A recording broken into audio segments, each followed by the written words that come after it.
What's up, gamers? This is Adam from Team WUNAX, and today I'm going to talk to you about my 6th place from our case tourney for Crossover Breakers, and I was piloting a very interesting and weird deck. This is Mimighoul Zark, and shoutouts to Peeps yugioh for showing me this deck on his stream. You can see him on twitch.tv/Peeps yugioh. And yeah, he plays a lot of very funny magenta pill decks, and this is one of them. So let's get right into it.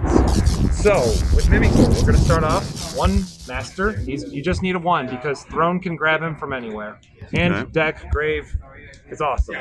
Next up, we've got the 3 dragons. This one's important. On normal summon, he can add you a spell trap, Mimighoul card, and if he's flipped on your opponent's side of the field, he's lightning storm on face-up monsters, essentially.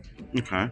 Next up, we run for 2, Mimighoul Fairy. She's mostly an extender, but certain matchups, if she's flipped to your opponent's side of the field, your opponent can't activate the effect of special summon monsters from the hand for the rest of the turn, so it's really good. Oh, that's neat. And if you control Mimighoul, you can special her to your side of the field, so that way you can do XC plays or link plays. We love to see it. The other 2 of that we run is Mimighoul Archfiend. This one's one of the strongest ones, but we run 2 because honestly you don't need the 3rd at that point. On normal summon, you can take one of your opponent's monsters and flip it face up, so he forces your other Mimighouls to trigger on the main phase.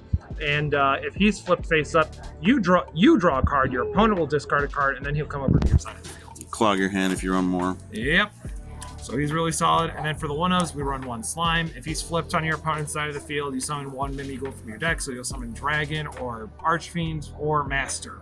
And then if your opponent has more monsters than you do, then you can special summon them to your side of the field.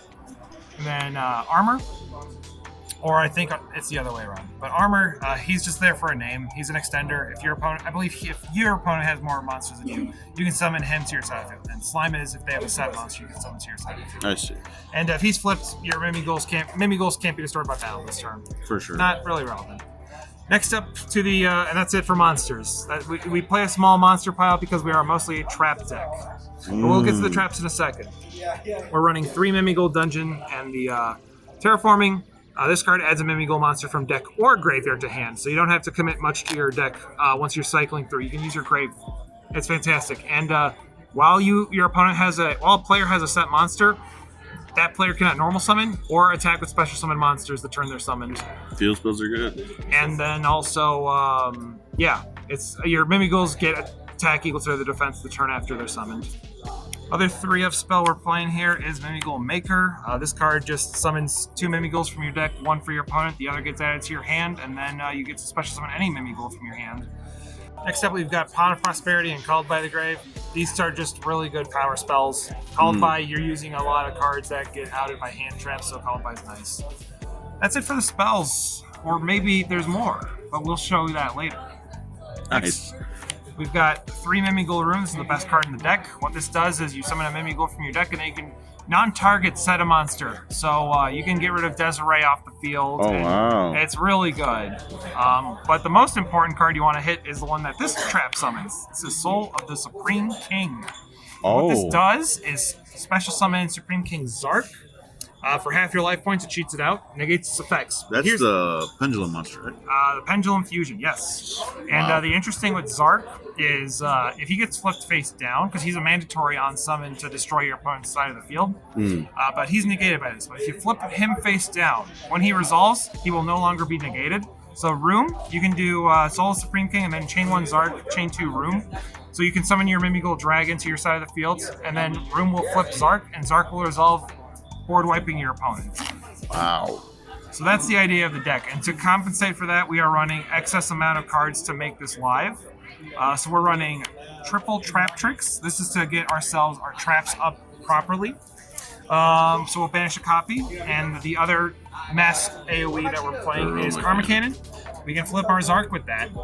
And we can also just end the opponents because Malice or Yugioh, they will get flipped face down and their turn can be over. And then an additional disrupt against those decks is Terror of Yovaru. I've always loved this card. This card, you just take 1 card your opponent controls, any card, spell trap monster, send it to the graveyard and set a different card from their graveyard. So you target them and then they swap places. I actually had a game against Fire King Snake Eye, and I just send the Fire King Island even though they had Sanctuary up because it's not destroying, it's sending them. Wow. So I got the board wipe on them with that. And then finally, we're running triple imperm. This card is just solid. It's the imperm, It's bro. the only hand trap we're technically running in our deck. Non-tactical. And then for the last trap, Solemn Strike, this card puts in a lot of work, especially for this format. If you're going first, you're summoning Duo Drive, you're summoning Detonator, negate those summons.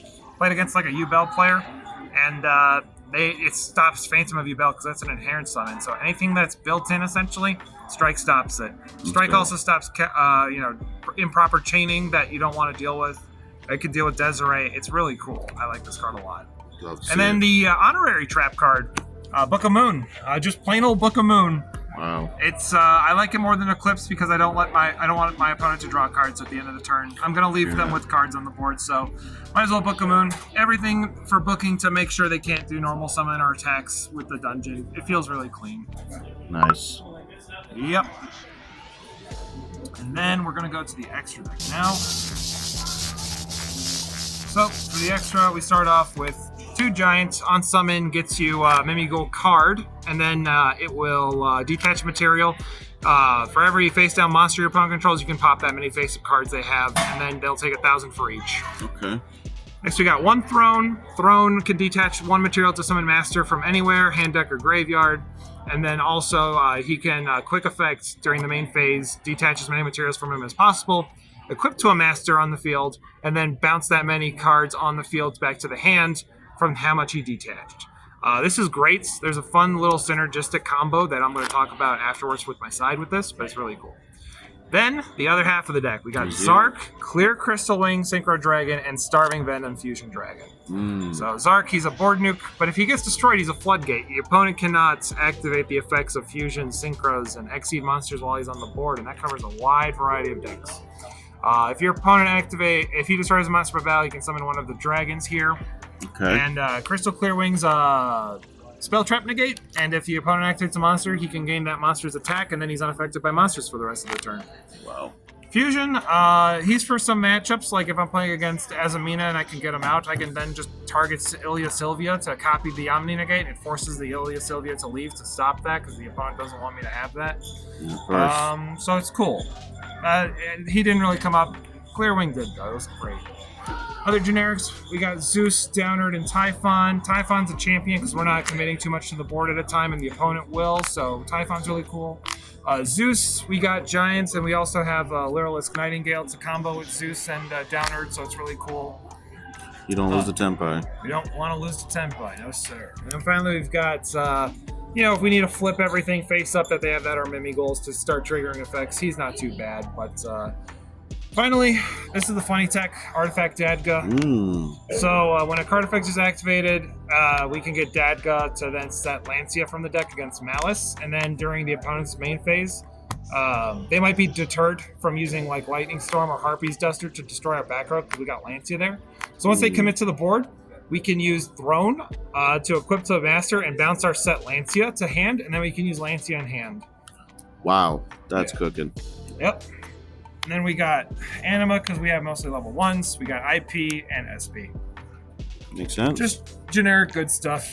Makes sense. I wouldn't really change much on this. It's pretty tight, but I do like what I've got working here. Okay, let's check out the side. Yeah, let's check out the side to finish this up. So finally, We're cooking. yeah, we got 2 Lightning Storm, Duster, and triple evenly matched. Going second cards, we just don't want the opponent to play Yu-Gi-Oh! And we play a minimal game of Yu-Gi-Oh! Evenly is such a game winner, and like a combination of Evenly or Lightning Storm in the hand forces out negates before the Evenly. It's awesome. Triple D Shifter. We are not Graveyard reliant. Despite Dungeon being able to grab from Graveyard, we can live without it. If you can play it, you play it. Yep.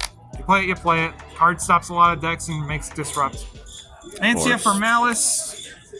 It's just pretty damn good for that. Yep. And then we got Double D Barrier. We're running 2 because we can set one off of Trap Tricks depending on the matchup, and we should be able to win or lock them out of the game by then. And finally, 1 anti-spell if we go first. So what were your matchups then? Yeah, so the matchups we had today, it was 2 Malice, which I beat, 1 Ryziel that I beat, 1 Ryziel that I lost to. Okay. Then it was a Drytron player that went undefeated, so I lost to him. Okay. And then finally, I beat a Fiendsmith Cashier. And this deck does phenomenal against all those, except for Drytron. All the other matchups, Malice, Ryziel, Fiendsmith, Kashtira, they're all susceptible to Book of Moon effects. So this deck felt really good against them. That's good to hear. Again, any shout outs, final thoughts? Shout outs to Team WUNAX, shout outs to Kyler, he's an innovator, and I was pretty much magenta built from him. Again, shout out to Peeps YGO, man's a craftsman of the purple cards, and it was very, very fun to play a trap heavy deck. Appreciate you, Adam. Let's continue innovating. Team WUNAX, we out. All right, peace.